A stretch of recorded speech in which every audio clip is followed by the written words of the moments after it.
सन्माननीय सोनम वांगचुक हे 20 दिवस उपोषण त्यांनी केलेलं आहे आणि त्यांचा आवाज त्यांचा व्यक्तिगत नाही आहे, तो भारतातील जनतेचा आवाज आहे, युवकांचा आवाज आहे, ज्यांच्या परीक्षांमुळे हालहाल झालेल्या कुटुंबांचा आवाज आहे, त्या विद्यार्थ्यांचा आवाज आहे आणि तो आवाज केंद्र सरकारला ऐकू येत नाही, हे या देशाच्या लोकशाहीचं दुर्दैव आहे।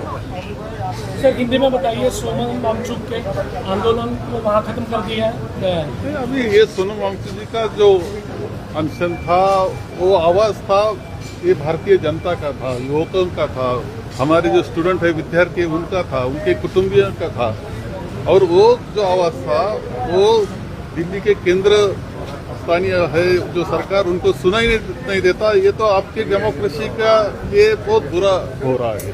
आज रामरक्षा उद्धव ठाकरेंकडून या ठिकाणी म्हणणार आहे, तुम्ही सुद्धा या ठिकाणी दाखल झालेला आहात। मी वेगळ्या कारणाकरता दाखल झालेलो आहे, माझं काम वेगळं असलं तर एक खरं आहे की राम मंदिरामध्ये जे घडलं, जे श्रद्धास्थान मानलं जातं सगळं, त्याचं अंतरंग कसं आहे, राम आमच्या अंतःकरणात आहे, परंतु जे रामाच्या नावाखाली मतं मागतात, राजकारण करतात, त्यांचं अंतरंग मात्र इथे समजून सगळ्या जनतेला आलेलं आहे।